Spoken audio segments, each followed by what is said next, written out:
everybody's here except for maybe David Johnston. Oh, he's here. Oh, where are you, Dave? I'm on my screen. I'm right beside you, Pine. I see you. How you doing? Thanks, I'm good, thanks. Nice to All see you. right, just like the just like to call the Monday, November 16th, 2020 meeting of the State Nuclear Decommissioning Citizens Advisory Panel to order at 6:31, and we'll go through the roll call, and I'll try to call the names off here, the individuals who are a member of the 21. So I'll start off with Ms. Dubois. Here, Speaker of the House. Patrick, Here. Holtec appointee. Mr. Grassi. You're muted. Here, the Minority House Leader. Okay, we have a new member, Ms. Lampert from Duxbury. Yes, Senate President. Okay, Mr. Moylan. Yep, John Moylan. I'm the HCI Vice President for Pilgrim Station. Richard Rothstein. Rich Rothstein, Town of Plymouth Board of Selectmen appointee. Mr. Smith. Yes, sir. Paul Smith, representative of the UWA, the good men and women working at Pilgrim Station. Mr. Mullen. John Mullen, Senate Minority Leader appointee.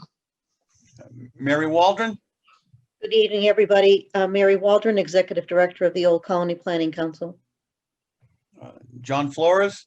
Yes, present, representing Governor Charlie Baker. Robert Jones. Robert Jones, Executive Office, Health and Human Services, representing Secretary Mary Lou Sutters. Dave Nichols. Dave Nichols, appointed by Governor Baker. Jack Priest. Jack Priest, Department of Public Health, Bureau of Environmental Health. I believe the next one is Samantha Phillips. Hi, Sam Phillips, Massachusetts Emergency Management Agency. And then the last one I believe I have on my screen is Susan Whitaker. Hi, Susan Whitaker, representing Secretary Mike Keneally from the Office of Housing and Economic Development. Okay.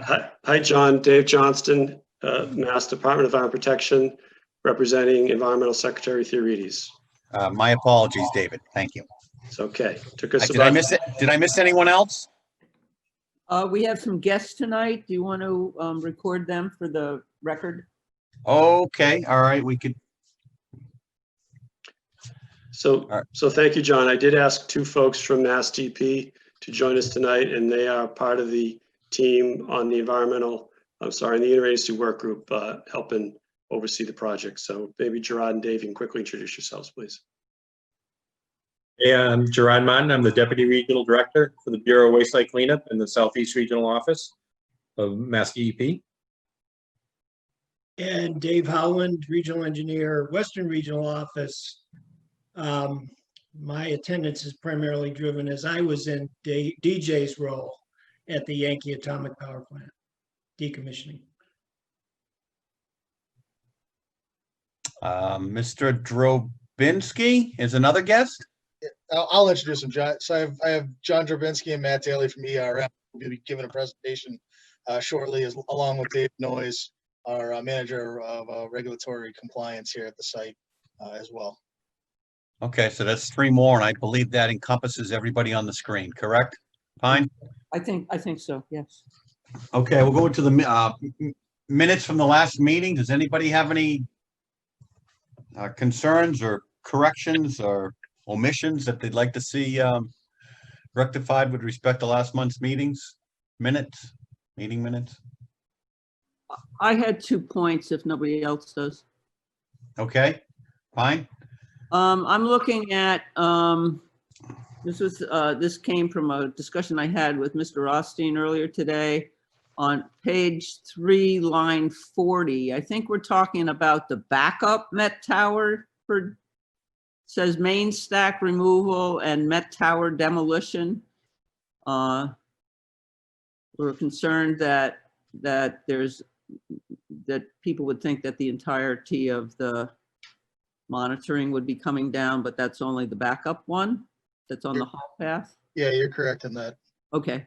And then where it references my announcement on page 7, where it says announcement on line 15, I thought that it was confusing, and I didn't want to suggest that this was a great place for Plymouth waste.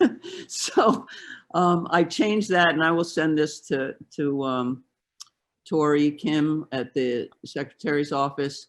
And what I have instead said is, in relation to the draft EIS for the West Texas storage facility, Mr. Bois, et cetera, indicated, and then after not heavily populated, given the determination of small to moderate cumulative impact in this region, the pre-existing oil field dominance colors the relative condition and impacts on the environmental landscape. And then she spoke about the potential for a place for Plymouth materials, and then comma, and that Plymouth and Massachusetts residents would share in the overall impacts to the site over the long term. That is, if we send our waste there. So I either wanted it all removed or wanted that clarification.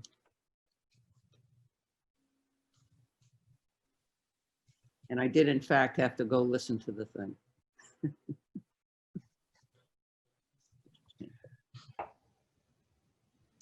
Any other concerns on the minutes? All right, so Motion to approve? Second. With, fine, you making an amendment there? Yes. Approving the minutes with the amendment that you just Yes, mentioned? sir. Yes, sir. Okay, all those in favor? Aye. Aye.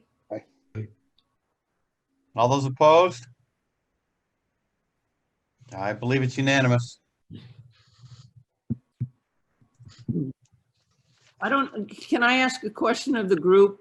In almost every other Zoom meeting that I'm in, there's a roll call for votes. Does that matter to anybody, or are we happy with just raising our hands on the screen? My recommendation would be that as long as there isn't any kind of major dissent, Okay, I would be okay with doing that. great, thank you. I think members can always ask for a roll call if they want. Okay, thank you. Okay, moving on. Holtec, Pilgrim, initial environmental site assessment work plan and discussion. Mr. O'Brien had introduced, I believe, Mr. John Drabinski and Matt Daly earlier, and I'm going to hand it off to them, Patrick. That works, and I'll just you can do that, and then whenever they want me to share the slide deck, they can let me know. But I'll let them introduce themselves and give a little bit of background. Okay, thank you. Sure. Well, first, thank you very much for inviting us. We look forward to working with you folks on this very important project. My name is John Drabinski. I'm a geologist with ERM, and my colleague Matt Daly is with me also. A little bit about me. You want to put up that slide, Patrick? It gives us an overview.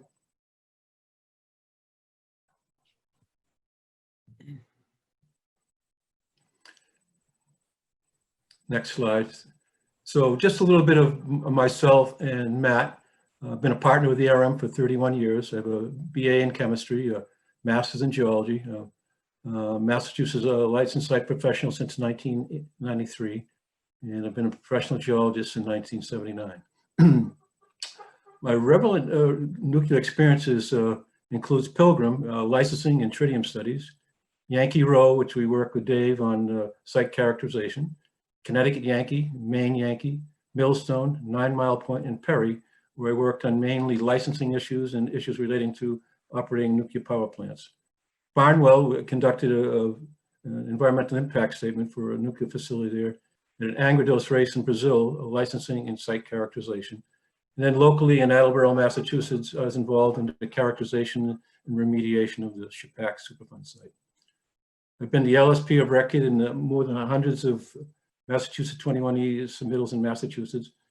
And I've been in public service for more than 30 years, including 27 years as a selectman in Sudbury and member of numerous boards and committees, including the Planning Board, CPC, Community Preservation Committee, Wastewater Advisory Committee, and I'm currently chairman of the Bruce Friedman Rail Trail Design Committee.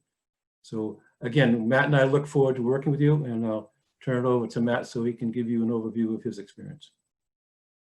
Great, thank you, John. So again, my name is Matt Daly. My title is a technical director, and I've been with ERM for 21 years now. From an academic standpoint, my background is a Bachelor's of Science in Environmental Science. And then after that, I worked for the U.S. Geological Survey for about 1.5 years, and then went back to get a master's degree in geology and kind of focusing in on acid mine drainage sites down in the state of West Virginia. And after finishing that degree, started employment with Environmental Resources Management, where I've been since. And I've been a licensed professional geologist since 2001.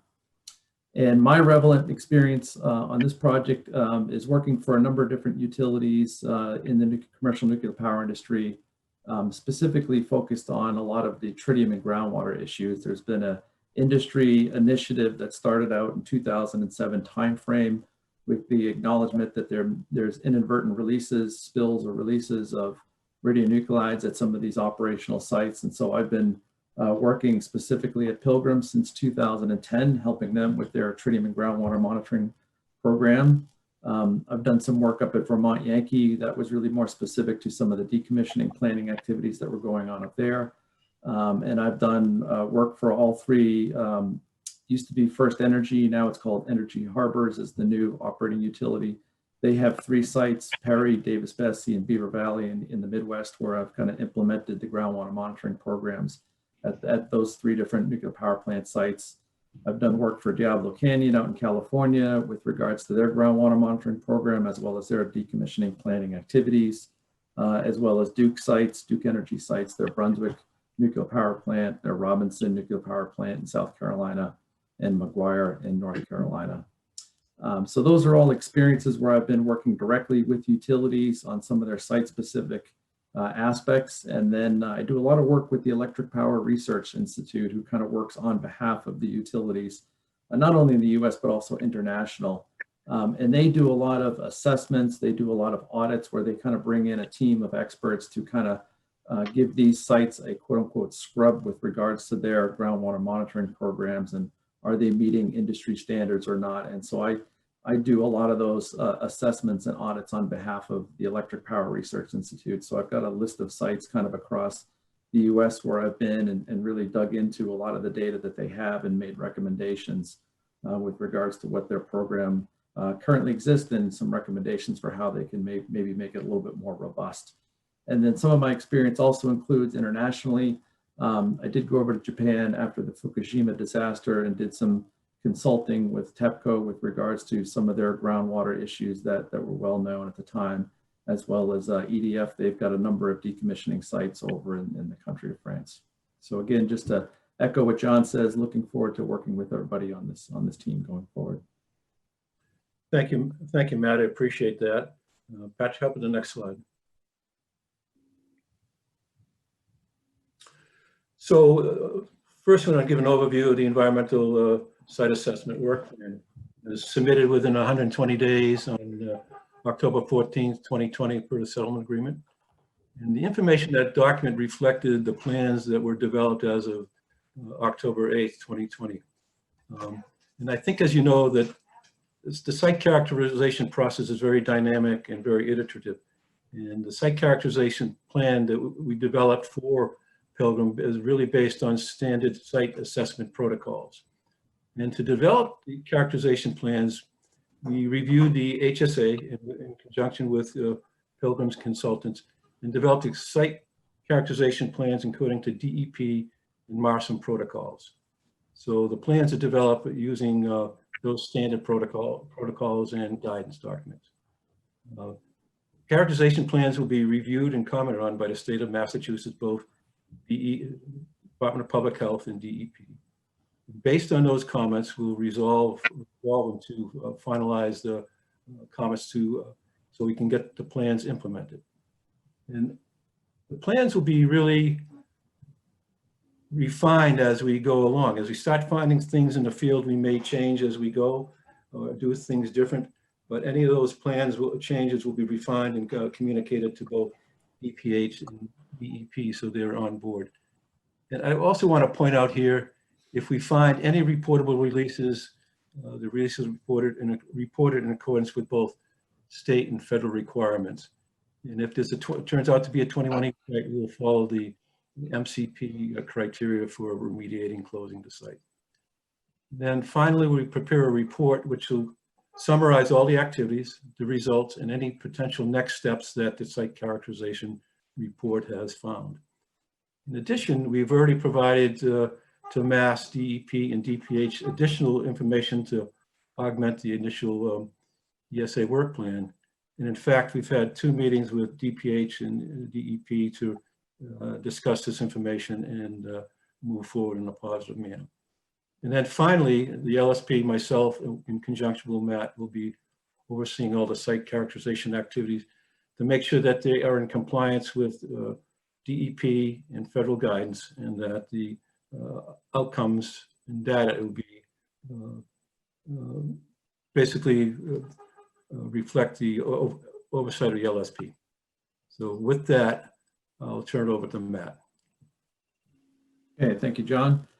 So what we wanted to do with this slide and the next slide was to kind of go through the individual criteria that are part of that environmental site assessment work plan. So this slide's got the first 6 criteria. The next slide that we'll go through has got the next criteria, so a total of 12 criteria. And this kind of parallels what was in the settlement agreement with the state of Massachusetts.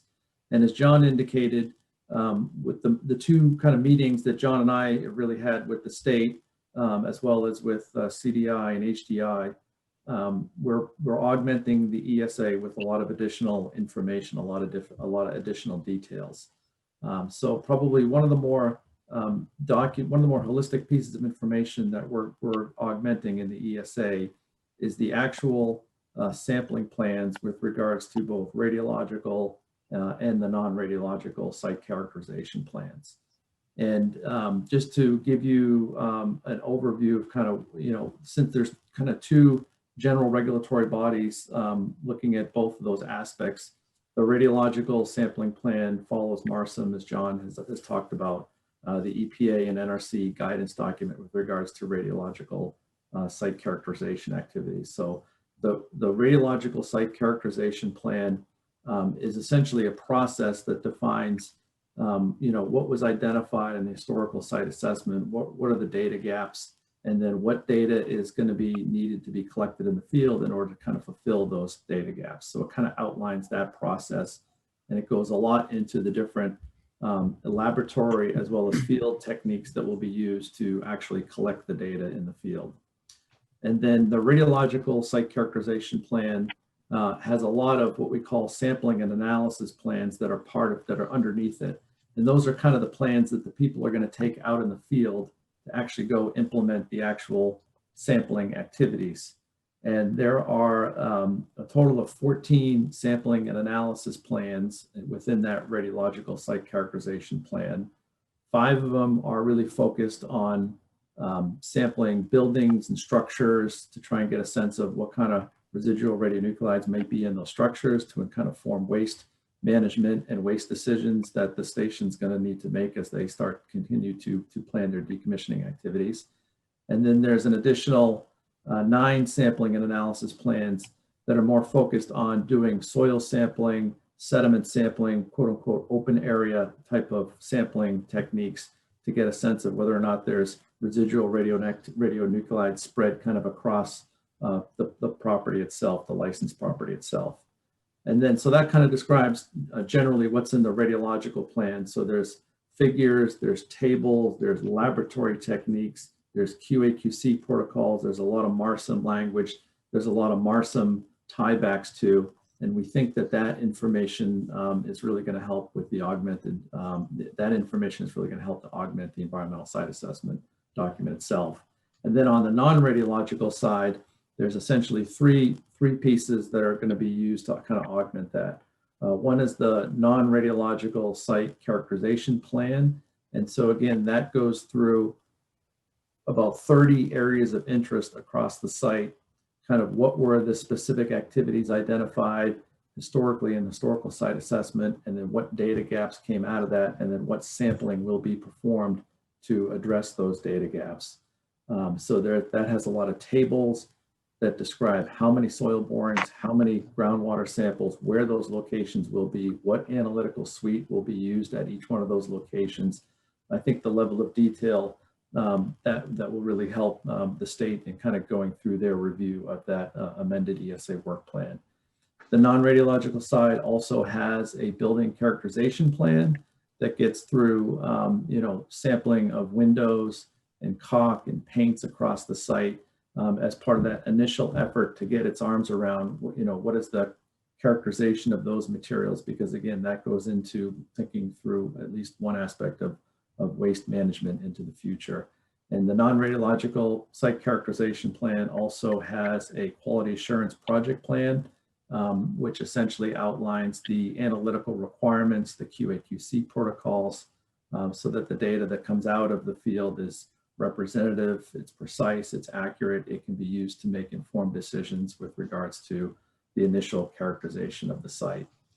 So those two reports really, again, have the data gaps, the HSA findings coming out of that, what's going to be the site characterization work that's going to be performed in an attempt to try and fill that data gap with an actual site analytical result, and then go through the field methods, the number of samples, the locations, so that this augmented ESA will have that additional level of detail. I think that's the state will be able to kind of go through a more rigorous review and get through and get some comments back to the larger team with regards to their take on those proposed sampling activities. So that's kind of a high level overview of what's in those two plans. And we feel that those two plans are going to satisfy a lot of the amended pieces of information that we've had these discussions with the state on. There's also other aspects that we're going to provide them on, and that's about more details with regards to the schedule of activities, with regards to how these, when these, and the flow of sampling activities that are going to take place at the site. So there's a number of specific criteria on this page that we're looking at, such as letter C and letter D. We're going to be providing Gantt charts with regards to the flow of the site characterization activities. And when they see those detailed Gantt charts, they'll be able to kind of match them up with what's in the sampling plans to get a sense of how the field information is going to be collected and when it will be collected. We're also getting them some additional documentation with regards to the radiological constituents that will be analyzed as part of this initial site characterization. So this is letter E. So some of the basis documents, the radionuclides of concern, that's the acronym ROC, and the DCGL development documentation, that's the derived concentration guideline levels. That's conceptually thought of as almost like a cleanup standard for radionuclides, residual radionuclides in soil and or groundwater. And the documents that we're giving to the state are consistent with what other utilities have prepared for other decommissioning sites, whether it's Zion or whether it's Connecticut Yankee, that level of detail so that they can benchmark what has been performed here versus what's been performed at other sites. And the last item here, proposed plan for testing and demonstrating compliance with radiological cleanup standards. This is there's a lot of language in this with regards to that radiological site characterization plan that we talked about and all of the different sampling and analysis plans that are part of that. And again, a lot of this is going to be following MARSIM. And then with regards to the permanent solution statement, which is really a Massachusetts MCP type of closure outcome for the site, similar to what happened at the Yankee Row site. What we're envisioning here is kind of a combined risk assessment that kind of combines the risk of the radionuclides that are residual remaining at the site, after they've kind of achieved license termination and after they've met the state requirement for the 10 millirem per year, and then combining those residual risks with any non-radiological risk to do a combined risk assessment. And that was something that was successfully completed out at Yankee Road to kind of pull those two together as part of the final closure outcome. And that would be that permanent solution statement. So now we're looking at the last 6 criteria. And so we're going to go through this quickly because I want to give you folks a flavor for some of the amount of detail that's in these sampling plans. So item G, the first row here, looking for a proposed plan of initial groundwater sampling of radiological and non-radiological contamination, including any additional monitoring wells. We fully recognize that the 23 wells at the site currently were put in for, meeting the needs of a tritium and groundwater program. I was a large part of putting those wells in across the site, and that there are obviously areas at the site where those wells are not in the right location to determine whether or not there is any impact from historic operations. So we're going to go through some statistics here on the next slide to give you a sense of how many additional groundwater samples will be collected as part of this initial site characterization activities. We'll also go through a little bit more detail on the next slide with this item H, a number of soil sampling that will be collected, and we'll go through some specific plans so you can get a sense of, again, the level of detail that we're going to be providing to the state. And additional media, item number I, we'll talk a little bit about sediment sampling that will be performed. And then items J and K are all about kind of looking at providing schedules for longer term activities at the site. So we've got some dates here on this, the third column here with regards to what we foresee is when those specific plans will be submitted. And those are the best that we have at this point in time. They may change, but when we look into the crystal ball into the future, that's where we think those plans around, using offsite material as fill, and then that's item number J, and then K would be a concrete management plan. First quarter of 2024 is where we see those plans coming together and being submitted. And then the last item on here, item L, as we talked about earlier, the ongoing site characterization plans do go through and have a fair number of samples that are going to be collected for both radiological contamination on structures as well as non-radiological contamination.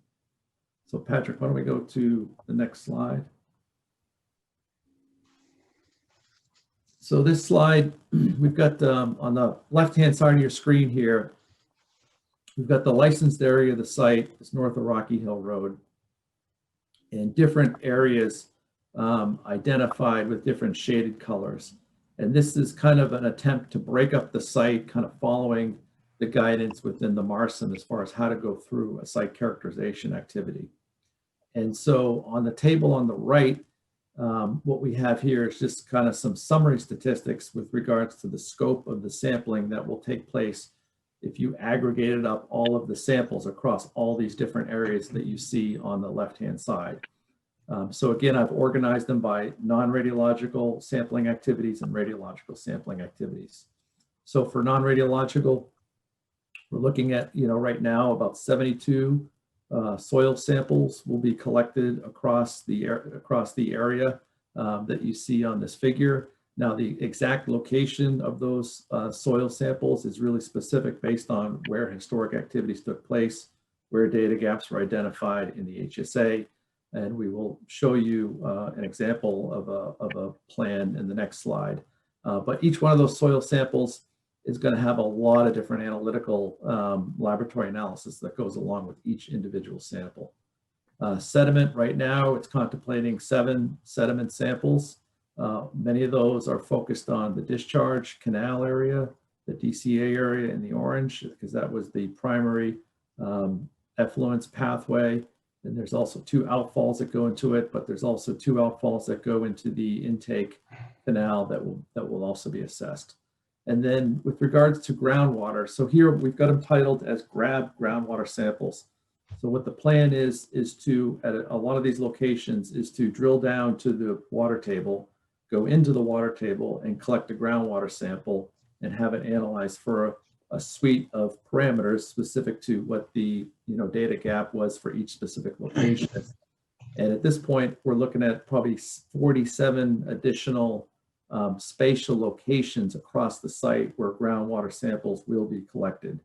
And the grab groundwater sample concept, again, gets us a one-time sample, but it helps us kind of with this iterative nature of site characterization is get some data and say, okay, based on this initial result, is this a good place that we want to put in a permanent well? Or where does it look like we may need to put more permanent wells into the future? The non-radiological sampling plan also at this point, it's got about 300 samples identified, and that's the paints, the caulks, the roofing materials, to try and get a sense of what kind of metals or PCBs could be in some of those materials, because those will all have to be managed during the decommissioning process. As far as the radiological sampling activities, again, looking kind of across the whole site that we've got shaded here, there's about 109 surface soil samples that will be assessed for residual radioactivity at the ground surface. Some of those locations, there's going to be deeper samples collected where maybe there was a release pathway that wasn't directly onto ground surface, but something that could have been released below the subsurface. And so there's a number of soil samples, subsurface soil samples to look for radioactivity at those locations. And then again, sediment samples, as we talked about earlier, a number of those are focused on the discharge canal, which was the primary release pathway for the liquid effluents when the site was up and operating. And there's a large number of building and structure samples that are going to be collected for radiological analysis. So again, the station can start to better understand those kind of decommissioning and waste profile costs and waste management decisions that will need to be made. Okay, so on this figure, we're taking a deeper dive to kind of give you a flavor of what is in a non-radiological site characterization plan. And so what we're looking at here on the left is just an aerial photograph, and Rocky Hill Road is shown for you. And the area that's just immediately northeast of Rocky Hill Road, which is essentially where there's no trees, is the existing leaching field area. And so just to give your bearings, and there's the upper parking lot. If you move further to the northeast, it's got that symbol for a helicopter, the cross on the parking lot, that where a helicopter could in theory land, and the power block would be further off to the northeast off the extent of the map. And on this figure specifically, anything that's you see in a pink color is the location of a proposed soil and or groundwater sample to be collected as part of the site characterization activities. And again, this one we're really focused in on looking at what we're calling the west owner controlled area. So it's the western portion of that owner controlled area. And the three specific areas of influence, or not area of influence, but area of interest that came out of the historical site assessment for this specific area of the site was really, one was the first area of interest is really the existing and historic wastewater treatment activities and the associated leaching activities. So I'm just going to kind of walk everybody through what we mean by that. So we've got a table on the right-hand side. The text is a little bit small in the figure, so I'll do my best to kind of correlate where these are associated on the map with where they are on the table. So this new leaching field, that's essentially the leaching field that you see when you drive along Rocky Hill Road, that big open area without any trees on it. So the site characterization plan, you see the three pink circles just on the northeast side of that area right along Rocky Hill Road. Those would be three locations where soil samples and groundwater samples would be collected to assess whether or not there's any impacts associated with the historic operations of that new leaching field. And in the table on the right-hand side, we're looking at the top row. So the new leaching field, the media that we're focused on is soil and groundwater. And again, we're calling this a new groundwater or grab groundwater sample. There are some wells in this area of the site, the little black symbols, existing monitoring wells. There's one southwest of Rocky Hill Road. And then there's kind of one that's in the upper parking lot, and then there's one just off the southwest of the upper parking lot. So we felt that those wells, which currently are used to evaluate impacts from the existing leaching field, that, you know, realistically we needed something closer and we needed a couple more locations. So at this point, we've got 3 locations shown in the pink color, and with a whole suite of different analytics that will be sent off to a commercial third-party laboratory to get a sense of what potentially could have been, you know, inside or deposited in those leach fields, that it could be impacting soil and or could be impacting groundwater. That new leaching field replaced some historic leaching fields. So just due north of that leaching field, right along Rocky Hill Road, you'll see there's an elongated rectangle. There's some old abandoned leach fields up there. And that is the second row that you see on this table. So again, we're looking at targeting some borings up there for not only soil sampling, but also for groundwater sampling to assess potential impacts associated with that abandoned leach field. There's an additional set of abandoned leaching pits, which are right in the kind of center of that upper parking lot. It's defined by that rectangle, the black rectangle that's in the parking lot, just kind of northwest of the cross for the helicopter landing site. So there's 2 borings proposed in that abandoned leaching pit area, again, looking at soil and groundwater quality. And you can see on the table a consistent set of analytics with what we have for the other 2 leaching facilities. Matt, are they going to do radio analytical analysis for those samples as well from the leaching fields? Yes, those plans are currently underdeveloped. There are some plans to do additional radiological analyses at these groundwater sample locations.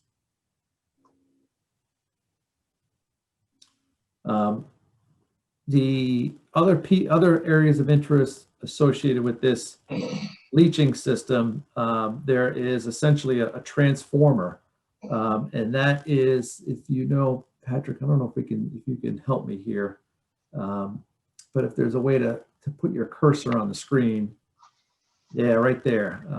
There's a transformer right there. So there's a proposed soil sample to go right adjacent to that transformer to look at a whole host of potential impacts to soil associated with that transformer. There's a 330-gallon above ground storage tank of diesel that's associated with the wastewater treatment plant. So there will be a soil sample that goes in adjacent to that above ground storage tank to look at any potential impacts associated with that AST. And then additional areas of interest in this west owner controlled area. There's the sludge dewatering facility, which is a smaller building due east of where Patrick was showing you where that transformer is. Yeah, right there. So again, looking at 2 borings. Each one of those borings will have soil samples and groundwater samples. And again, on this jack, we're showing you the non-radiological suite, but likely to be a radiological suite as well. And then the last area of interest is the upper parking lot. And this is really looking at, you know, vehicles that were parking up on that lot, and it was used as, like, you know, for staging equipment over many years. So there's generally 3 soil borings that are going to be looking at superficial soil and a whole host of analytics associated with those 3 soil samplings. So hopefully this gives you, you know, a little bit more sense of the level of detail and the amount of samples that's being collected. Again, what we're showing you here is just really focused on one location where there's, you know, obviously other areas across the site, but I think it hopefully shows the level of rigor that the additional information that's being augmented in the ESA to help with the state and their review and comment on the plans. Can I ask you, Matt, before you leave the slide, how are you dealing with the IFC pad that's there now? It has to be obviously coordinated with those efforts. So as much as we think we have a clean slate to go out here and do work when we want to do work, We obviously have to do it within the realms of getting access and working around other contractors and doing things safely. So, But there's a lot of concrete there now, which is what I'm. Yeah, I knew, Now, I figured that. if I could weigh in here, the majority of those samples that are under the ISFSI pad proper were taken during the construction activities. So the samples have all been taken are in the process of being analyzed. That's great. I was hoping that you would say that, David. Sorry to interrupt. No problem, no problem. So the question would be for Dave Johnson and I, for those samples that were taken, what was analyzed? So that's for another discussion. So Matt, that's a follow-up for us. Okay.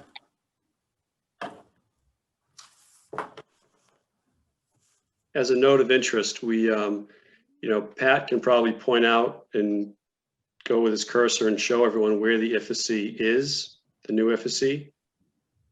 And we did do a structural evaluation of that abandoned septic leaching pit area before the second IFSC was authorized for that location.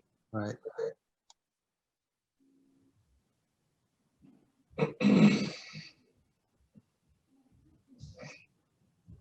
So we just want to make sure, Matt, that we have good documentation of what was the screening criteria for those areas, since we don't have an approved plan signed off yet. So we'll have good documentation in the future of what was looked at.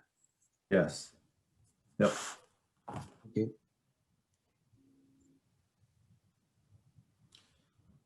Okay, this slide is an example of a radiological site characterization for what they call the South Owner Control Area, Area 1. So this is a subset of that larger South Owner Controlled Area. And so this sampling plan that we're looking at here is kind of following the guidance within the MARSIM with regards to establishing random sampling locations across the footprint. And then based on the historical information, based on the radionuclides of concern, looking at collecting soil samples at each one of these dots that we see on the map here, and doing two different types of sampling. One would be direct measurements of gamma scintillation using a gamma scan right in the field by exposing a 1 square meter area of surface soil. And that would be using field detectors.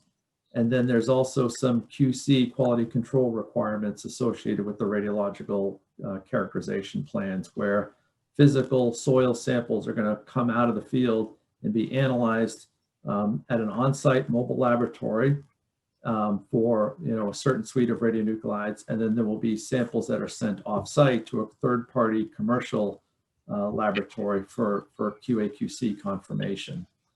So at this point, the sampling plan that we've got shows you here, there's a total of 15 locations. Hopefully you can get a sense that this is a largely, vegetated area of the site.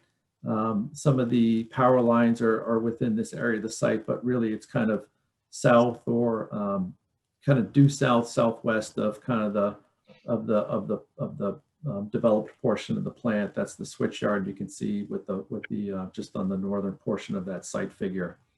So there's a total of 15 locations being contemplated. Each one of those 15 locations, there will be a field instrument used to get a gamma scan at each one of those locations. And then there's going to be 2 samples within this 15 that essentially get taken out of the field and analyzed at the on-site laboratory for gamma spectroscopy. And that's the on-site mobile laboratory. And then a duplicate of that sample will be sent for quality assurance analysis off to a third-party off-site laboratory for confirmation of what they're seeing on the on-site mobile laboratory. And then 10% of all these samples will also be submitted to the off-site laboratory for hard-to-detect beta-emitting radionuclides as an additional step. And again, this is just one plan that we're looking at here. And so there's a total of 13 radiological sampling plans for the different areas across the site. But just to give you a flavor of kind of what's in the deeper detail with regards to the amount of sampling and the type of analysis that will be completed at each general area of the site. So Matt, with new technology, do you expect to do any like flyover or drone scans or anything like that to look at a wider area than 15 spots on I don't know how many square foot that area is? I mean, what you're doing is kind of industry standard, and we go back and forth on the statistics of how many samples are required to come out of that area. But there's new technology out there now to do some things like flyovers and some area scans to look for hotspots.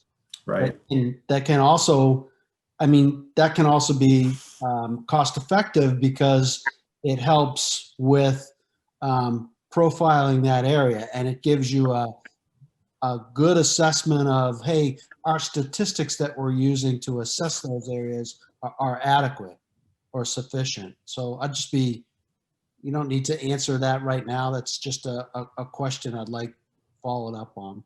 Okay. I'd like to follow up on that because it is clear if you look beyond the HSA that the site has a very long history beginning with defective fuel. And with defective fuel, without their off-gas treatment system, a lot of, quote, bad guys got out. Also in 1982, they blew their filters. Their near off-site monitoring showed at times 1 million times expected of cesium-137 at the Whipple farm right down the street and in Warren Cove. And so, even though the licensee said at that time it was due to the equivalent of Chinese test bombs, that obviously did not meet the laugh test because there was nothing in the control samples. And so my point is that the whole property, even that on the other side of Rocky Hill Road, is likely to have become contaminated. So with today's technology of flyovers, you could economically determine that, at least give a beginning. But just taking a few random samples here and there it doesn't do it as far as I'm concerned. And number two, I would like to know about split samples with the state. Thank you. But we're learning a lot. Thank you. I can speak to the split samples, Mary. So we're at the front end of this project, and we've just started looking at those plans. And our intention is to, for the Department of Public Health, the RAD control program, is to have a discussion on the, to evaluate the maps, to evaluate the sampling plan, their statistics, and then for us to develop our own sampling plan where we would co-locate with the LSP and do some split sampling. As you saw in Matt's plan, they're also going to use a third-party lab, and we've had discussions about who they were selecting for that lab, how was that lab certified, and we're satisfied with who they've selected as their third-party lab. So there is the intention to do split sampling with the state, and then kind of like what we do. So as you know, or some of the members may not know, every year, annually, the utility is required to do an annual environmental operating report. And during the year, they take samples of on-site and off-site. And they do their analytical work. They split samples with the state. We count those samples at the Hinton State Laboratory in Jamaica Plain, and then we do a comparison. And that our intention would be to model a plan similar to that. So would be comparing what does Holtec find, what is being reported by their third-party laboratory, and then what's being reported by the state. Oh, that's good to hear. Yeah, and I would just like to add a little bit of information on the random sampling versus non-random sampling. So as you can see from the information provided here, it starts with non-random sampling. You know, there's a place for random sampling when you're trying to characterize a location. You have a real significant lack of information, but generally when you're characterizing a site, you're going to start with non-random sampling to look where you have reason to believe there are problems. So the data you get back is not a sort of a general characterization. It's actually worse. You know, your goal is to get a worst case characterization. And that's the principle here for the most part. This area where there's maybe more of a lack of information may have some random aspects, but you know, starting with a historic site assessment, that in and of itself tells you we're not starting with a random characterization method. We're looking to fill gaps in information based on leads that the HSA gives us. Yeah, what about taking with radiation? You have both the air releases and you also have leaks into the groundwater. And where those air releases went, there's great value, obviously, in doing aerial, etc. To my mind. Hey, Sean. Through the chair. I just have a quick question, and I assume, Jack, it's for either you or David. On 3 slides earlier, it said that there were going to be 6 subsoil samples. That just looked, when you're talking about the number on the buildings and everything else, it just sounds like a little too low. And quite frankly, this is a great presentation. Very detailed, very helpful to me personally. Is 6, is that just one piece?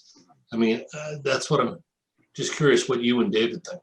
Yeah, no. Yeah, so, well, I'll just speak to the non-rad aspects of that if I could.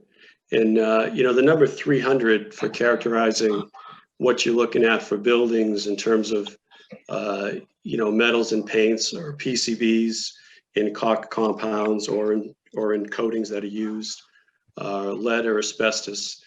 You know, you have pretty much a known universe of potential when you're looking at buildings and structures. So that's why you see a number like 300.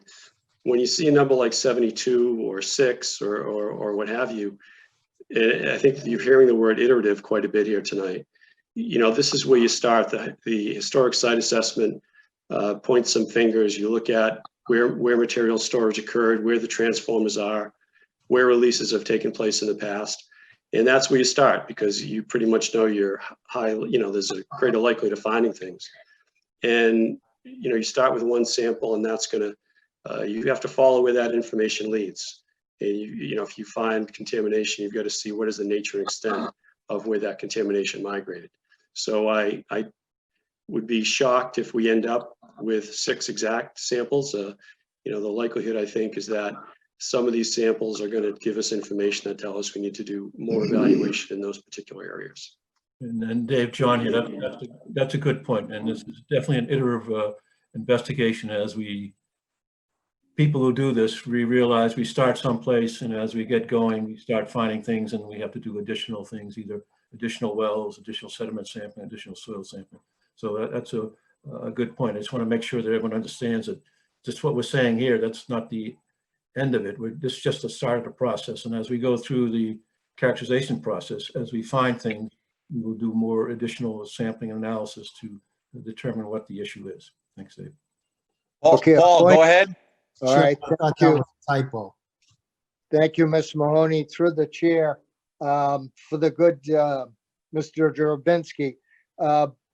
Isn't it true that the MARSIMS process alone, as it stands, being federally recognized and an established methodology would actually drive you to those increased sampling dependent upon your findings. I don't know, as I would be a proponent of drone surveys, as I don't think they're accepted technology at this time. They are accepted technology. Okay, then I stand corrected by the Department of Public Health. Then are they established, recognized in the MARSIMS process? Or would the state be willing to entertain them? It's not defined. It doesn't tell you the type of instrument that you would select to do the type of survey. It just talks about the capability of the equipment. So, Mr. Priest, you would be the expert on that, and I'd accept that. Yeah. That was my only point. yeah, so I'm just looking at, I'm looking at, so Paul, other utilities are using that type of technology right now to not as the final say type instrument, but to enhance the capability to make sure that you say don't miss an area, to help identify with things like hotspots. My intent tonight wasn't to steer us to say, yeah, we're going to commit to Holtec to use drones to do this survey.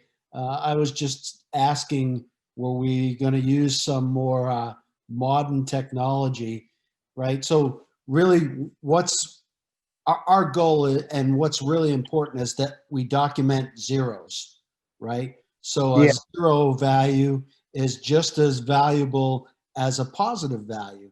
The positive value we're going to go and clean up. If we don't survey it and don't document a zero, then it's an unknown. So I'm looking for what tools are available to us, within their budget, that is reasonable, that can help provide assurance that we've done a good screen of that area. So when my signature is going to be on that document that says released for unrestricted use, I don't sign anything lightly. I need to have, strong evidence and be strongly convinced that that area is suitable for unrestricted release and meet those regulatory requirements. I would agree with everything you said, Mr. Priest. Thank you. Thanks, John, Paul. I have two questions for Matt's presentations, if I may. Matt, you mentioned coming up with the contaminant of concern list for radionuclides and non-radionuclides hazmat from the 2018 historical site assessment. And I was curious if some of those currently identified contaminants of concerns may not have been from the assessment, but may been determined from what you've seen, characteristic of other nuclear plants undergoing decommissioning, and that you just wanted to have those on the list.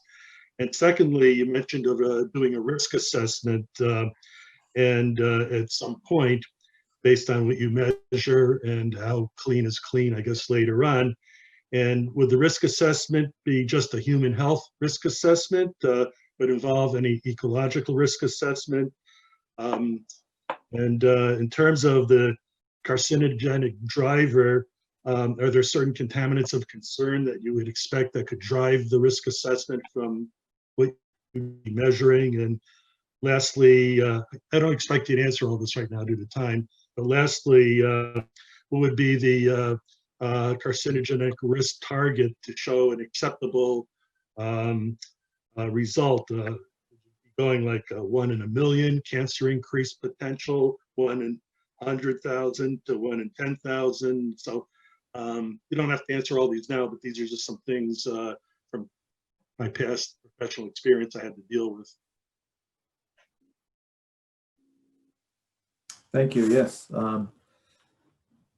Yeah, those are all excellent questions. And I think on the radiological constituent list, we followed, there's a lot of other folks on this other than ERM. So there's a couple of other groups that are working with HDI and CDI.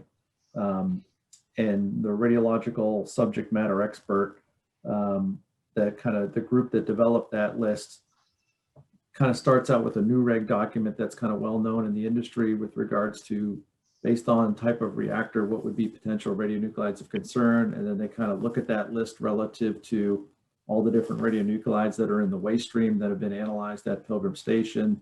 And they kind of go through a formal process to try and come up with what is that radionuclides of concern list.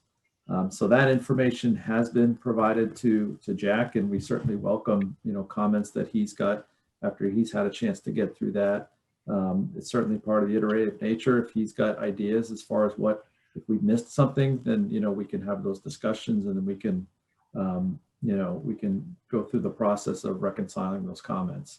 I think that's my approach on that one, is let's wait for the state to come back on those comments. But I think we followed a formal, well-known process, and we're trying to use site data that we can to make informed decisions on that. I would just make one comment. I happened to look at other decommissioning sites and to see what their lists were. And I noticed, for example, Zion listed 37 radionuclides, and on your list there were 18. And then I started going through the annual radiological environmental monitoring reports by the licensees, going back to, actually, I own some of the early ones that are on the web. And there was a long, long list. And so my feeling is there are some that are missing. So I'm looking to DPH that would know better to make it more comprehensive. And I would hope the impact of those radionuclides is not limited to the half-life, but you're considering the daughter products, and you're also basing impact on Beer 7 and not earlier National Academy's report. And that would be appreciated, but I appreciate everything you're saying. Mary, I know BHI, which is one of the subcontractors that's helping Matt and ERM, they've provided a more robust update that we're working through now. They took feedback from us from other power plants and the submittals that they've done. We had a discussion about historical information available from the site. So they've, as Matt said, this is an iterative project. We've got some updated data from them, and we're in the process of reviewing that now. And they've been very receptive to our feedback. Oh, wonderful. Sean, you got a question? One quick one, Mr. Chairman. Is the first map you shown complete, or are there any sampling and testing planned for the westerly side of Rocky Point Road?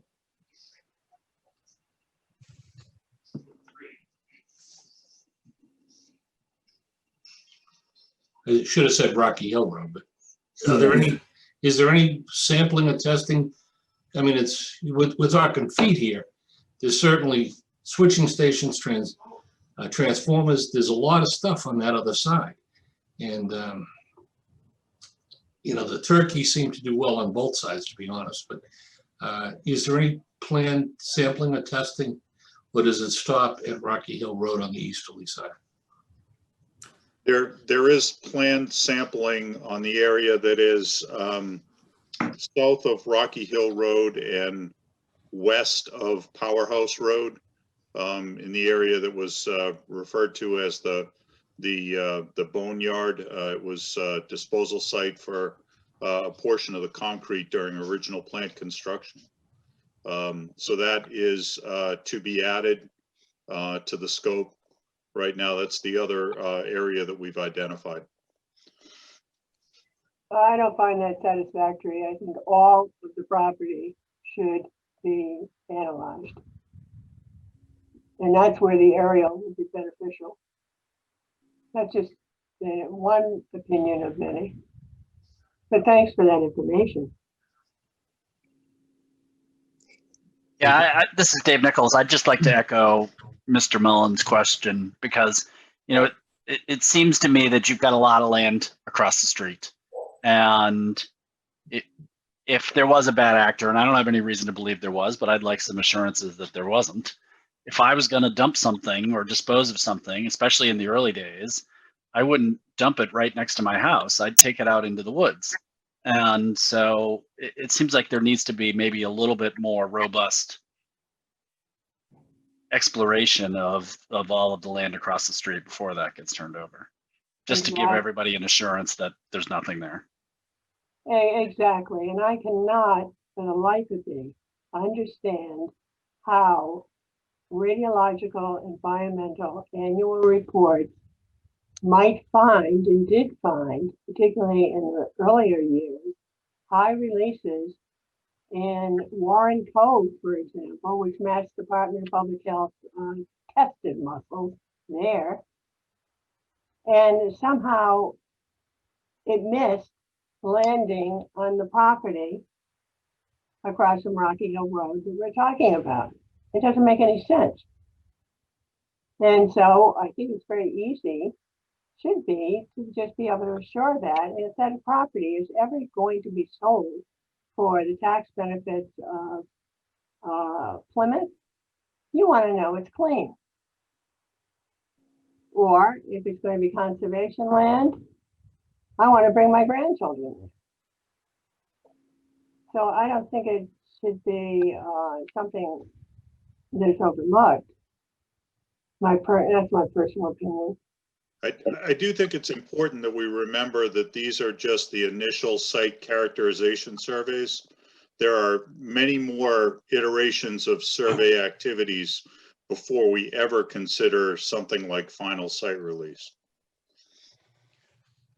Okay, back to John and Matt. Matt, you guys completed the presentation, or is there more slides? John's got this one. Okay.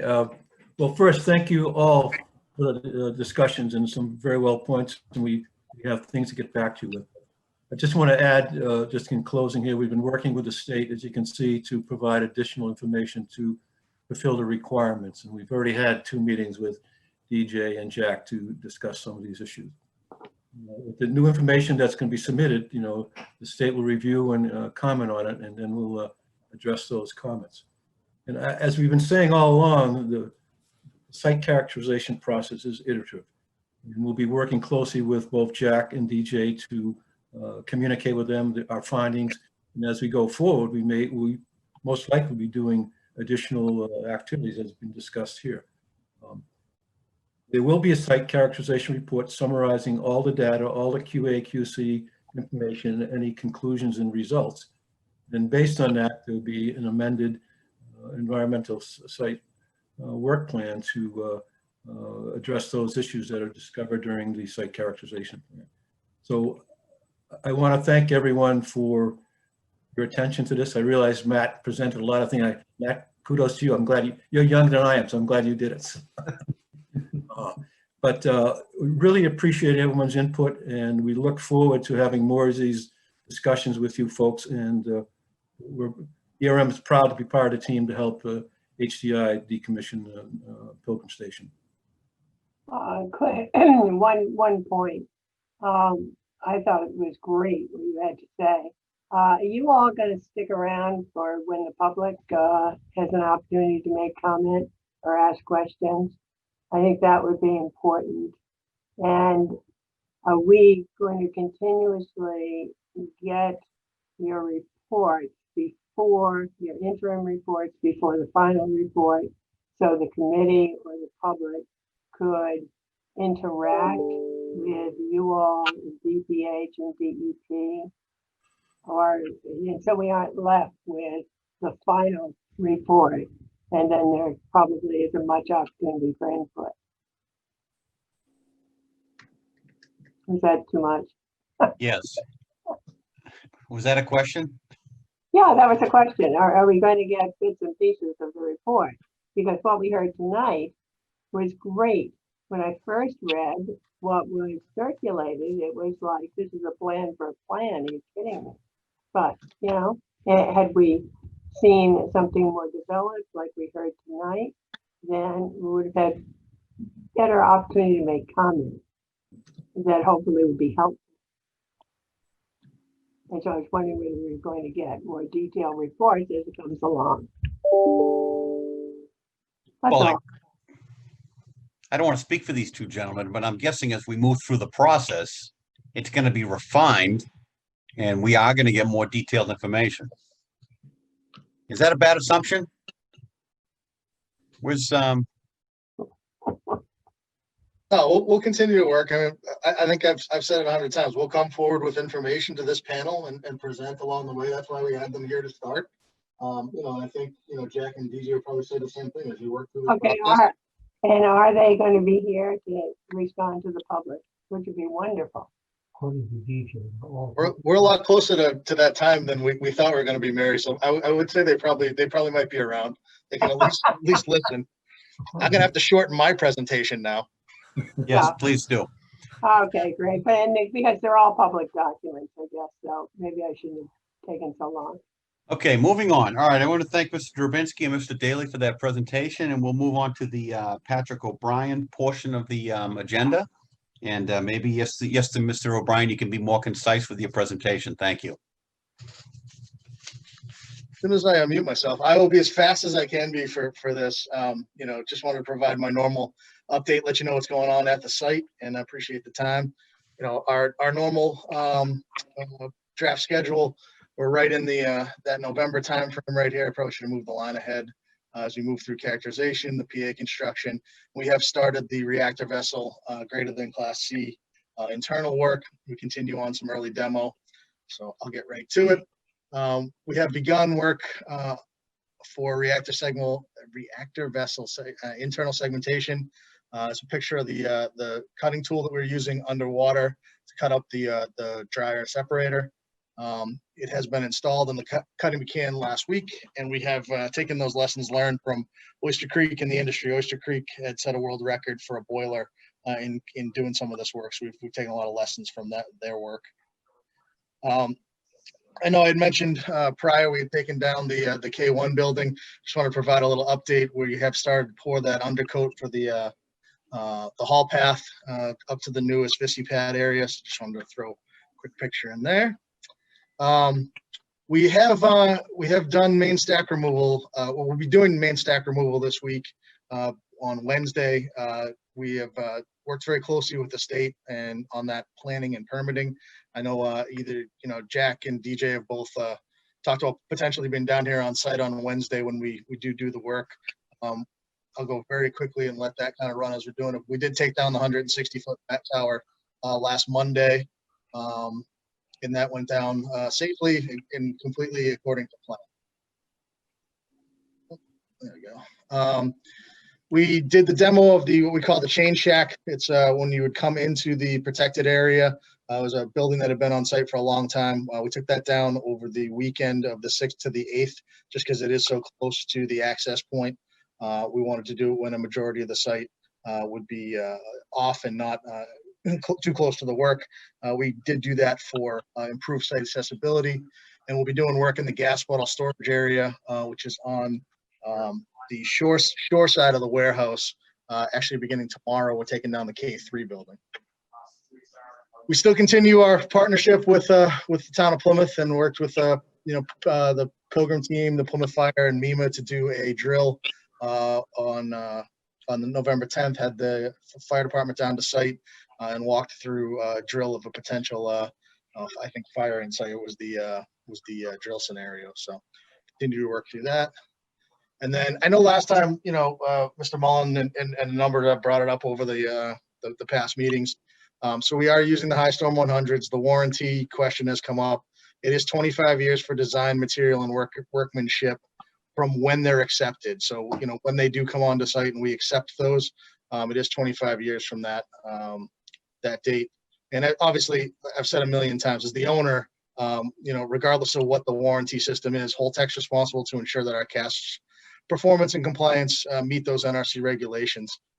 And I just wanted to, I think that was my last thing. So that's about as fast as you'll ever get out of me.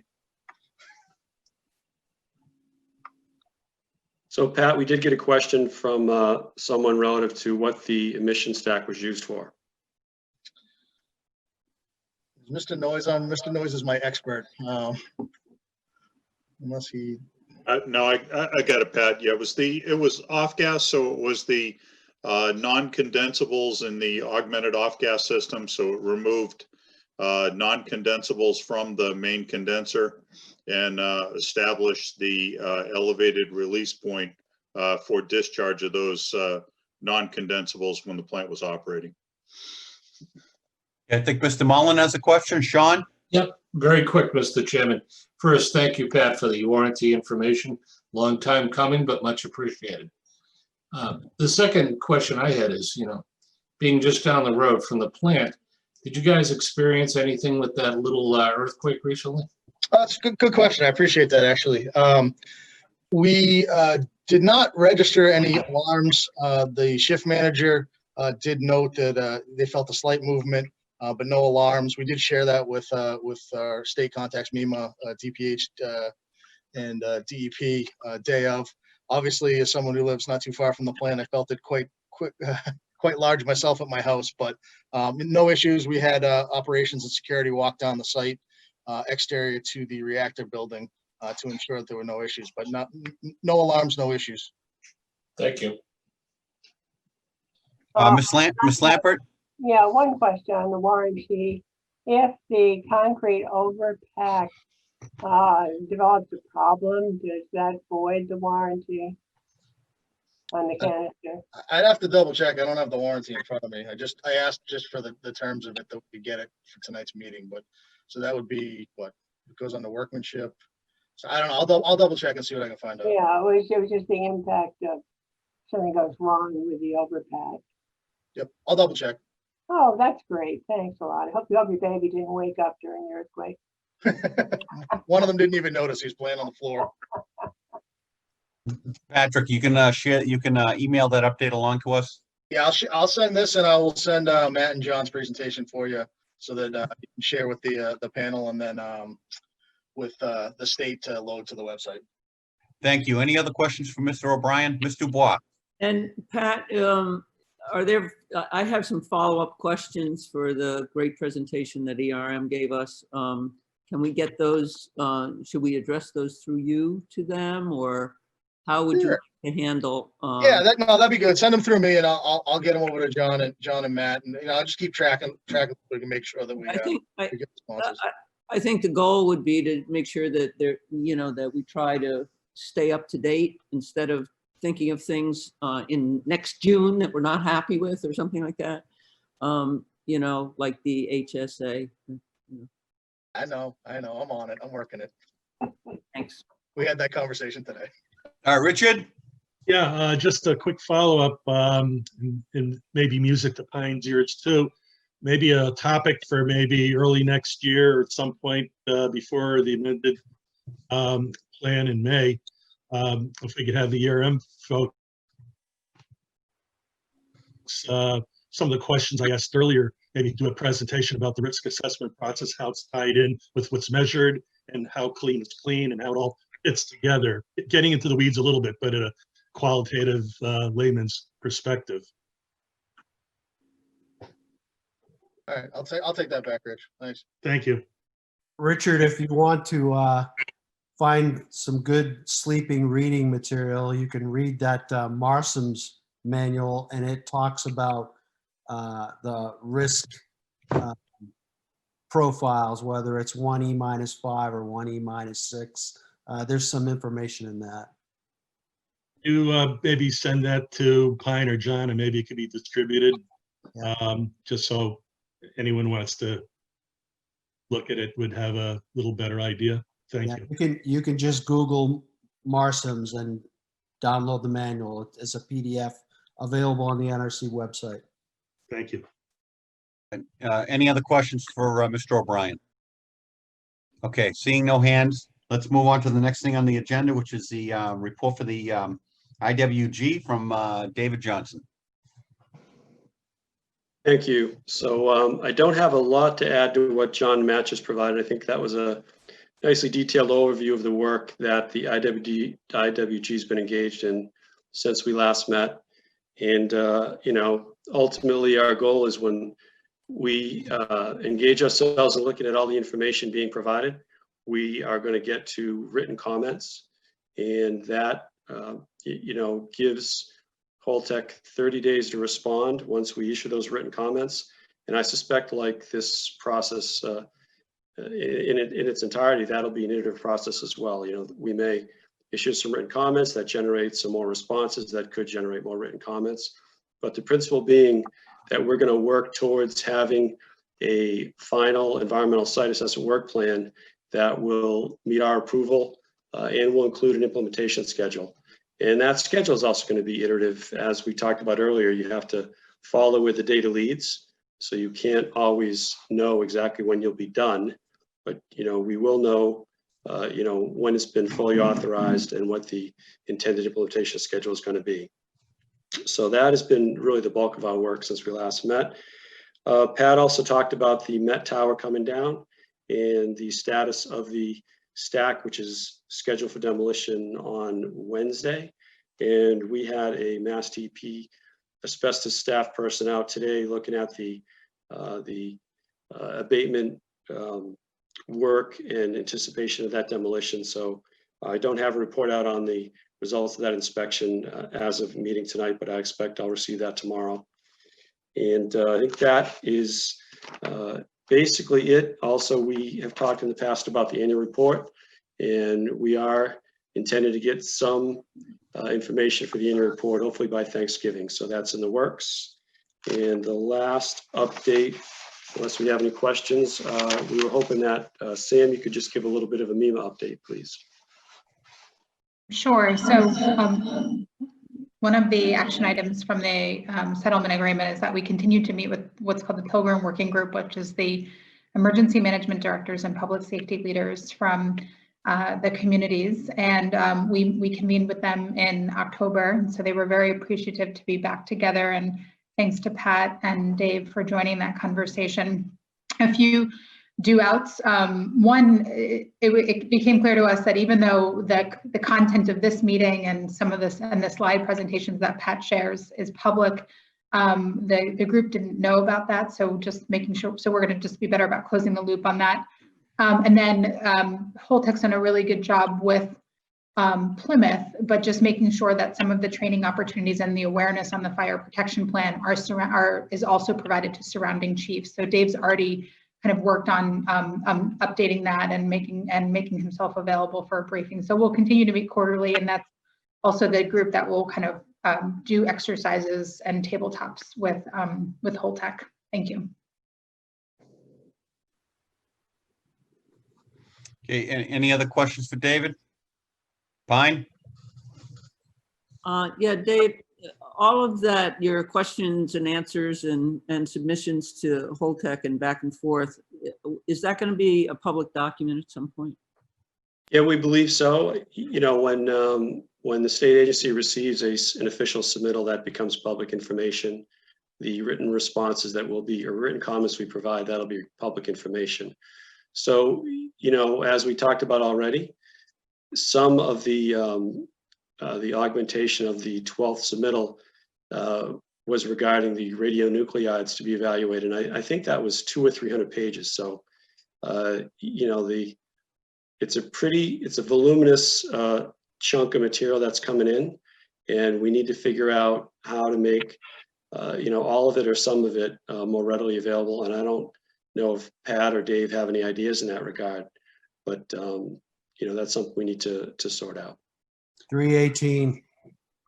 What'd you say, Jack? 318 pages.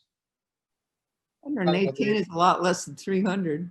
318. Oh, 318. Oh, okay.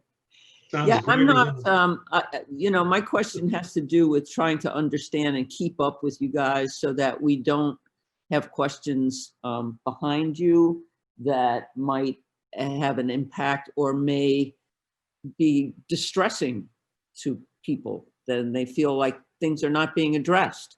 So it's really, to me, it's a question of, you know, trying to keep the road nice and smooth and without pollutants, so that we can all get through this in the best possible way and set a high standard. So that's where I'm coming from. But I feel like the more we understand and can keep up with you, the better it's going to be. So Pine, we have talked about that. Everything we're talking about today relative to public information is not news to the Holtec folks. They have been expressing some concern that some of how they're going about their work might be considered business confidential. So there may be something that has to get carved out to protect the propriety of some of the processes to be used. And, there's a mechanism for that. But certainly everything the agency produces, our written comments will be public. And, our position has been that the vast majority of what's submitted as part of, what we're looking at is going to be public information. But it's big, and we just got to figure out how to get it out there in a way that works. And in a way that Holtec can, have a little bit of time to do their carve outs to the extent that they have to make a particular case for anything that is business confidential, because that's a bit of a lengthy process as well. Right, but you let us know so that we don't have to pursue you, right? We don't have to guess when that's going to be available. You'll just let us know. Yeah, we'll keep working with the Holtec folks. And we talked about this in our couple of meetings, and we'll talk about it some more and see if we can't figure out, how to make this a transparent process. The goal of this group, and I think everybody, on this page today, is to have a process that's transparent and gets everybody's questions answered.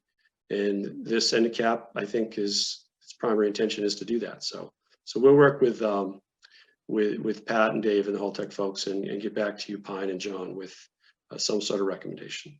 Now, John, can I make a recommendation? Why not just put links on the NDCAP website? And so it could be readily available to everybody to be able to access, because going to DEP's and DPH's websites, sometimes it's not the easiest to find the material you want. And so either at DEP and DPH, they have a special Pilgrim decommissioning site, or simply just get it to the NDCAP site, the link, not all 300 some odd pages, but the link. And so everybody, including the public, can find it easily. Yeah, Mary, I've been working on that with someone over at the Executive Office of Energy and Environmental Affairs. They're the ones that manage that website, and we've been working on that stuff. So if you have particular, questions about that organization, you can give them to me. But we're in that process right now, and I think that's the intention. So.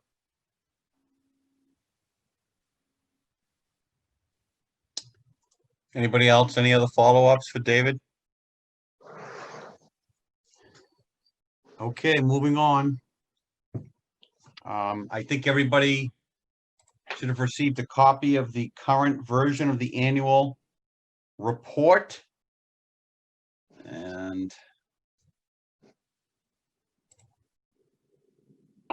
I know, Pine, we haven't, I know you and Mr. Grassi and others have been working diligently on this, and you've taken the brunt of the, the burden. In a perfect world, if anybody has any comments you would wish to have them by, or contributions, what's the It sounds like the IWG is going to be the last dog in the corral. So everybody else has to get there before Thanksgiving. How's that sound? Okay. Then it can go. Then I can send it out to you again for a complete review. Does that make sense? I would like to get this. I mean, we owe it to the governor. It's in the legislation. We got to give it to him before the end of the year. I'm not going to wait till December 31st, right? That would not be okay. So I need Holtec to send us some more things. This is, so the report is from September 1st last year to September 1st this year. We're not going to talk about the ERM thing. We're not going to talk about, you know, that site assessment. We're going to stop it at September 1st. We may put in a preview, you know, coming up next kind of thing that I'd be happy to talk with a couple of people about. But if you all, and Sam, I apologize. I did have more suggestions from you that I put in once I realized that I skipped a paragraph. But it's in there now. So if other people have suggestions, I'm going to send out another draft. I'm still working. I'm waiting on the town of Plymouth as well. They'll get something to us, I expect, through John Mahoney, the middle to the end of next week. Yeah, I have a meeting set up for this week with the town manager. I'll be able to get very accurate data with respect to you know, the list you had sent me. Right. So the list in terms of where it's at with the town of Plymouth, I think will be refined. Does anybody else have other concerns about what I sent out? I have it in front of me right now, and I can throw those things in there.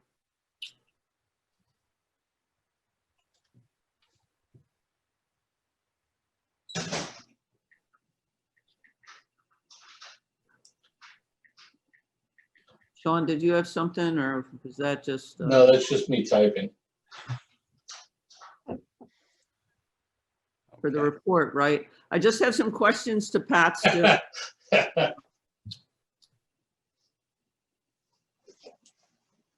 Future, so what does anyone think about that last highlight there? Whether we should put future activities and citizens' involvement section? Are there any clear thoughts on that?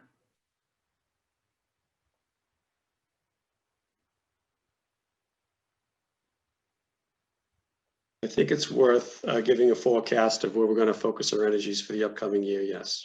So we can talk about the site assessment primarily, I would say, or, you know, the demolition, etc.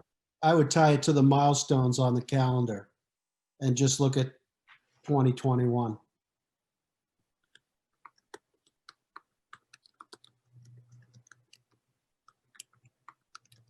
Anything else?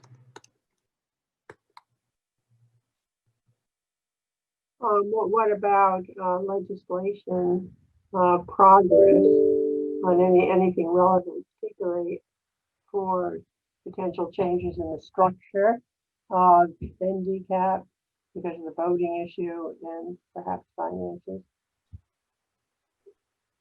I don't know. I don't know. I want to jump in there. I mean, I think to the extent that we vote and we have a motion that regards legislation or something, I know that's been a bit of a frustration point for folks. But I don't know that it's the NDCAP's role to talk about, you know, legislation that's being proposed by an elected official from someplace. I think that's outside of our, you know, what we're tasked to do. Mary, were you talking about proposed legislation or just updating where we were with respect to what is currently going on at Beacon Hill? Where we are for what's going on. I mean, I think there was a motion at the last meeting trying to get at the issue of the voting going on. Right, but that fell outside of the pine. You're going from September 1st to September 1st, correct? But for next year. Yeah, I think, Sean, did you have something to say on this? Yeah, I think we should discuss briefly last meeting's motion during old business. Oh, okay. Okay, all right, Sean, I can bring that up during old business. Okay.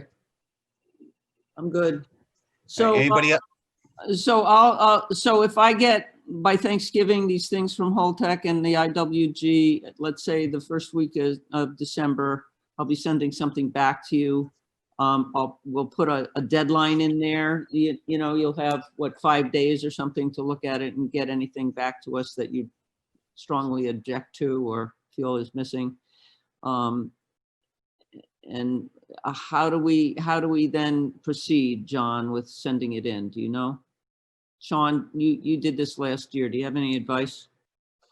Yeah, get ready to do a lot of writing on your own, with the exception of Rich Grassi.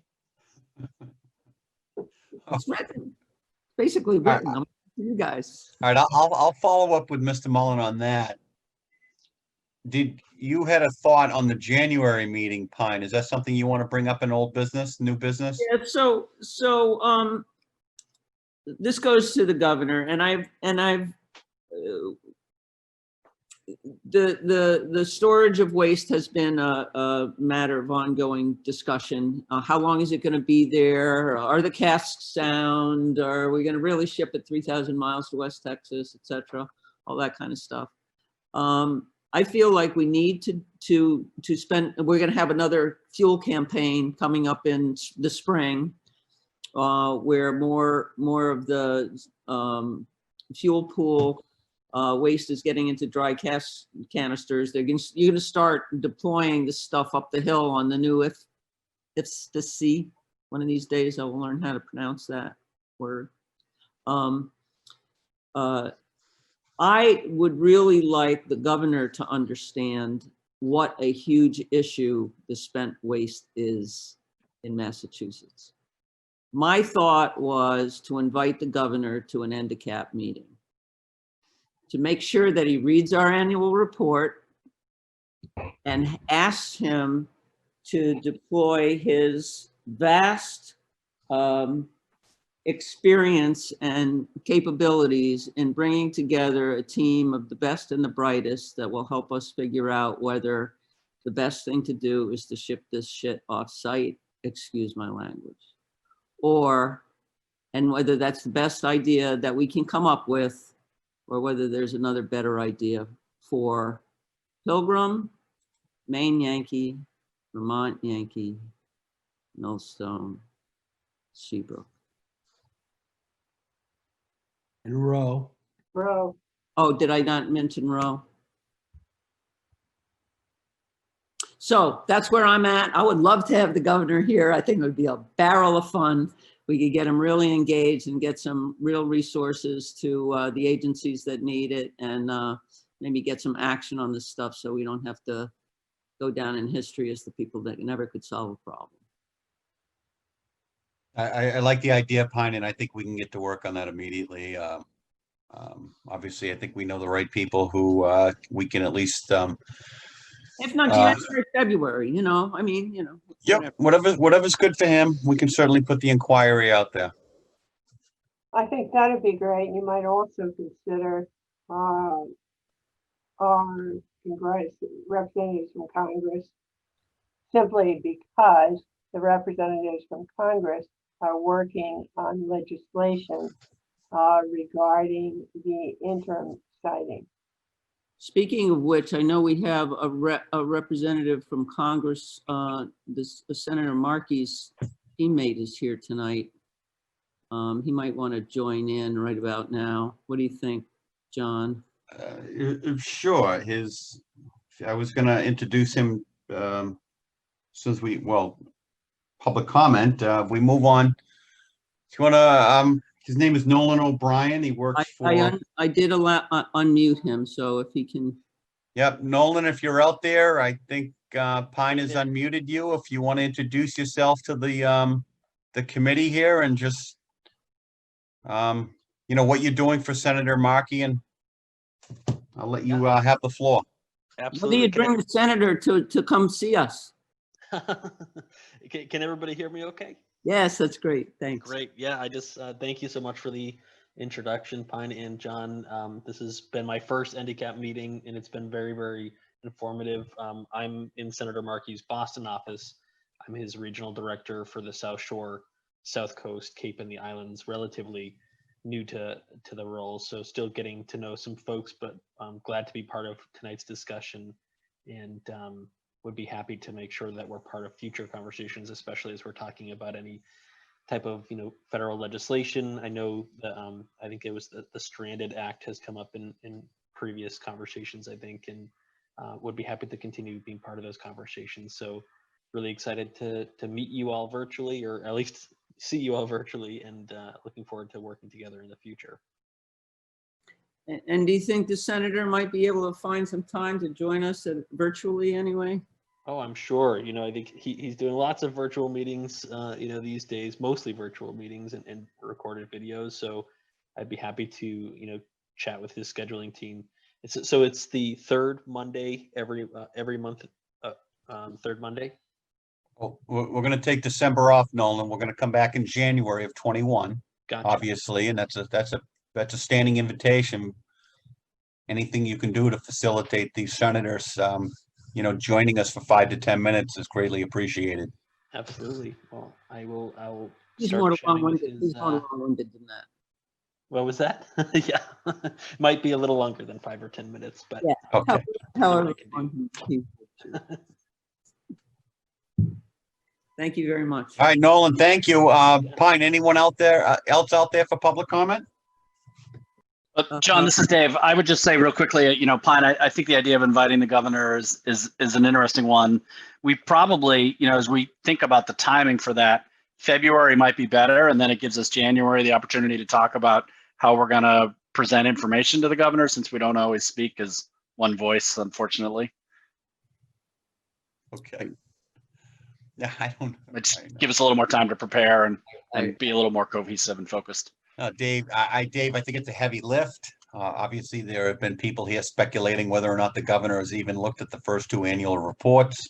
I'm intrigued by the idea. I'd love to have the governor or a congressman or our U.S. senators join us here. Obviously, I don't know what I'm talking about when I say joining us for 5 to 10 minutes. Obviously, it would be probably in the half-hour range, but the first time I met Governor Baker, I think it was May of 15, I had asked him, if he had ever been down to the power plant, and he said he hadn't. And, on my advice, I know he did a site visit down there. So, no, nothing wrong with game planning in January and then trying to get him into the starting lineup a month or 2 after that.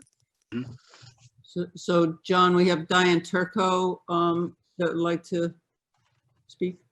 Sure. Yep. Thank you. Go ahead, Diane. All right. Hello, everyone. Hope you're all safe and well. Pine, great idea about having the governor come to the meeting, because just this past Saturday, Sandwich was the 13th town to vote on a non-binding public advisory question that was presented and passed overwhelmingly in every single town, calling for the spent fuel to be stored in better canisters for increased security at Pilgrim, and that safety is a human right, and we're demanding that.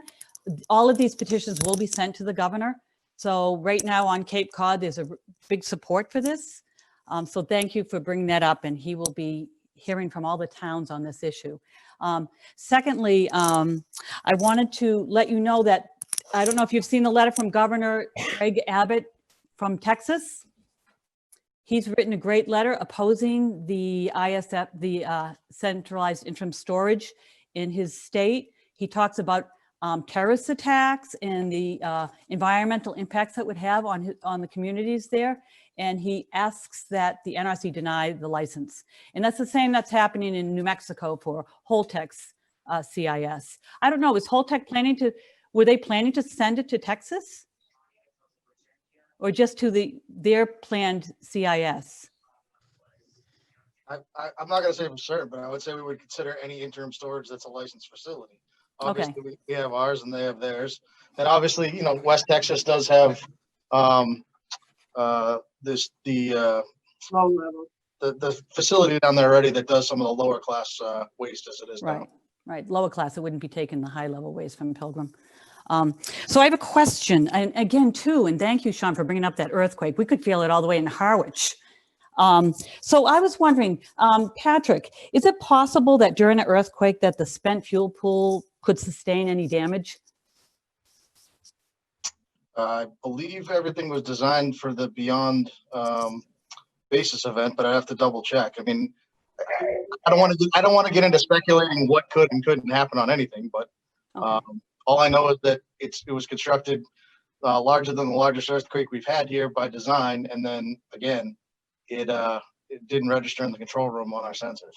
Okay, but my question was, is it possible that during an earthquake, the spent fuel pool could possibly sustain damage that could impact public safety. I understand what your question was. Okay. I said how it was designed and how it's built mitigate a lot of those factors. Okay, because that's kind of a concern of mine, because NRC Commissioner Barron voted against the exemption for emergency planning because they have found that earthquake risks, FEMA and the NRC have found that earthquake risks at the Pilgrim site are greater than previously understood. And that in May of 2014, as part of the Fukushima seismic hazard reevaluation, they published upgraded ground motion response spectra for Pilgrim, and the results revealed the potential for an earthquake at Pilgrim is significantly stronger than the safe shutdown earthquake the plant was designed to handle. And this is talking about the spent fuel pool too. In fact, the gap between the previously understood seismic risk and the updated seismic risk was larger at Pilgrim than at any other nuclear power plant in the country. I would think Holtec would know that kind of information because in fact, the spent fuel pool is at risk. And I have given this committee the maps that our good Senator Edward Markey had completed by the Union of Concerned Scientists that showed if there was a problem at the spent fuel pool, that the plume and the damage would go from Manhattan all the way to Nova Scotia. So this is stuff that's been out there. So Holtec should be aware of this. And I'm really concerned that you aren't. In the last, Diane, it's not that I'm Yeah. not. I understand Yeah. the issue. But Yeah. You're asking me cold on something. Understanding this is a reason why we're moving the fuel out of the pool and we'll have the fuel out of the pool by the end of next year. I understand that, but it's there right now. And in fact, Senator Markey had a dry cask act of 2020, where the fuel was supposed to be moved out within a few years. And if not, the emergency planning zone would be up to 50 miles. However, it's still in the pool. It's still the risk. So Okay, Diane, again, but let me it's gonna be finish. out of the pool. As citizens and using our ratepayer money for the waste management, the public is still at risk, and I think that's a failure. The best I understand nations to protect the public. Understand the pool. The pool is going to be empty during the 2.5 years of shutdown. It's There's not no- empty now, there's- though, there Patrick. is no It other wasn't empty plan. yesterday, right? Diane, there's no other plant that has done it in 2.5 years. And okay, Vermont Yankee was 4 years. brings up another thing, because an exemption to move fuel within 1 year that it's cooling in the pool. And now this is high burn up fuel and you're putting it into these tin canisters. We're putting it into NRC approved canisters that have the design factors for what we need to do with the fuel. Diane, any other questions? Can I step in and just clarify something that I think what Go ahead, fine. Diane is, I think, trying to express, that it's about the emergency planning. So you have to move it fast. You are moving it as fast as possible, but at the same time, the NRC has dropped the emergency planning zone. So I think that's really where the public action should be, is working with MEMA and, you know, getting the proper funding to be able to continue the work Sam was talking about a little while ago. Because that's the only thing that can be done. You can't move the fuel any faster than you're already moving it. You're already moving it. But as terms of the public response in an event like that, that's what we're maybe not feeling so prepared for. So sorry to put words in your mouth, Diane. That's my read. I just want to follow up too, Pine, maybe for Dave Noyes and Paul Smith, going back decades. When these plants were built in the 70s, I think the NRC would require seismic class 1 built to be used. And notwithstanding those recent reports that Diane was referring to, but wouldn't that type of fill be sufficient to protect the kind of earthquake we experienced a couple of days ago, certainly?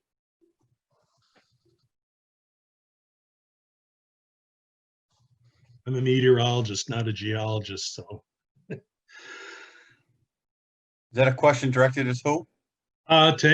Well, if anyone has knowledge about that, I'm just kind of throwing it out there, but Jim Lampert has a hand up, if we can go back to those guys. Can't hear. No, not anymore. He's not. Oh, No, Can you hear me now? yes, yes. we Go can. ahead, Jim. Even try to answer Richard Rothstein's question, so I won't. Basically, I was very happy to hear a lot of what was presented here tonight, particularly by Matt.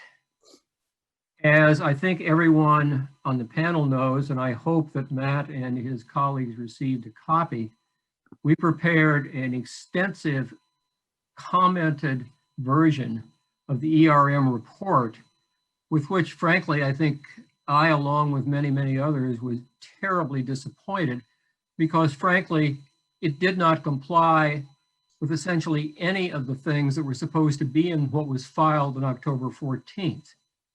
It's clear a lot of progress has been made since then. I guess, Matt, did you get a copy of the commented copy version? We did, yes. We got a copy through Patrick. But I'd hope you would. We didn't have your email, so I assumed that Patrick would take care of making sure it was forwarded. And frankly, some of the things that you raised tonight, particularly say the radionuclides, seem to be responsive to that. Where that is basically taking me is that public information can be used by the public to provide what I hope are useful comments, useful both to ERM and also to DPH and DEP. And for that reason, I urge that we find fairly quickly a way to make publicly accessible all of the information that's legally public. And I think that's practically everything. The settlement agreement itself has a procedure that Holtec has to follow if it wants to withhold anything that it submits to the Commonwealth. And I believe what it has to do in those circumstances is basically provide a redacted version so the whole document is never not available. But to make comments and to help in the progress, we need that information and the opportunity to respond to it. Had we had the information, had that been available in the October 14th as a settlement agreement envisioned, the comments you received would have been very, very different and would have advanced beyond where we were. So we really look forward to everything being made public, as I believe is legally required to be. And the question is simply, how do we control the volume? Beyond that, I had just a specific question for, I think it's Dave Noyes and Patrick O'Brien. You referred to the boneyard as the, take your distance, south or west of Rocky Hill Road. I've had some conversations with both of you about the area that's identified in which a lot of chemical waste, it's practically it's largely an open secret in Plymouth, seems to have been buried. Is that the same as the boneyard? Because my understanding, Patrick, Yeah, as I said, Jim, last time, that is what we're talking about. It's an originally disturbed area with the plan. I have the original pictures, and it is that area you speak of. You've called it, I think, the horseshoe before. Oh, the horseshoe, it's the donut. Yeah, John Moylan and I, Mark Lawson, we've walked it down. Okay, because you're talking about boneyard, I wasn't clear whether we were talking. Yeah, I think it's been called a million things over the years. As some of my colleagues have told me, that's what they used to train to learn some of the heavy equipment over there too. So back in the Boston Edison days. But basically, I'm looking forward to getting the information that'll make it possible to provide hopefully useful commentary and suggestions as to what has to be done. Because as I understand the procedure, the state will receive all of this information. It will then eventually approve a plan, and that will be the plan that Holtec will be required to follow. Can it be augmented at a later stage? Undoubtedly, yes, but I believe only with the agreement of the state. So having the state have all the information, having the public having the ability to look at things and provide commentary is critical if we're going to get this to where I think everybody, the state level and on the public level, would like it to be. Because frankly, the failure to get in on October 14th would have been agreed to be put in some 2 or 3 months ago. I don't find excusable.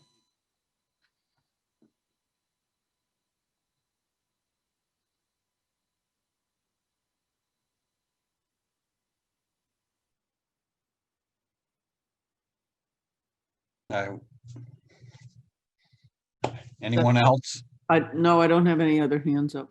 All right, so we'll move on to, I guess, old new business, the topics for next meeting. I believe, Sean, you wanted to say something? Just to give everybody an update on the legislative activity following our 11-member vote last month. As you saw in an email that I sent you, the draft language was provided to everybody in the delegation. I've had a chance to speak personally with several members of the delegation, many actually members of the delegation. All have expressed their verbal support for what the NDCAP had passed. Each one of them are in a different spot in terms of how they think it should be best pursued. I would say that I think you're going to see, I hate to use this term, but the usual suspects are going to try to advance this in the near future. I don't think there is a clear delegation-wide strategy yet, but I would be surprised if during our brief break here between now and January that a strategy by the entire delegation isn't completed to try to advance that. As most everybody knows, another piece of legislation that was pending did not advance regarding some funding issues. But I think there'll be a new session. Hopefully they'll be able to work back in the State House. Hopefully we'll all be a little safer and a little bit more able to get out in the next session. And the only thing I can really tell you is that on a one-to-one level, everybody that I've spoken with was very supportive of it, knew the history of it, understood the importance of it, and quite frankly, didn't see why there'd be any opposition to it. So that's my report from the email I sent you about 2 or 3 weeks ago.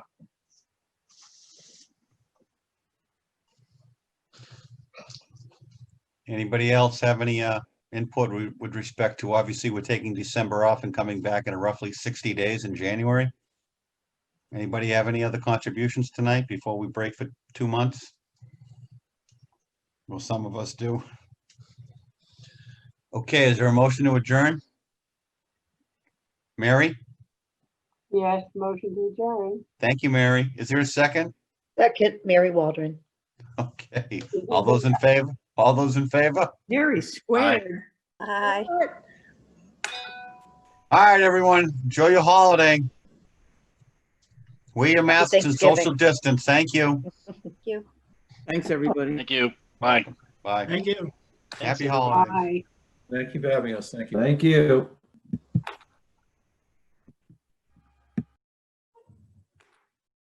Thank you, guys.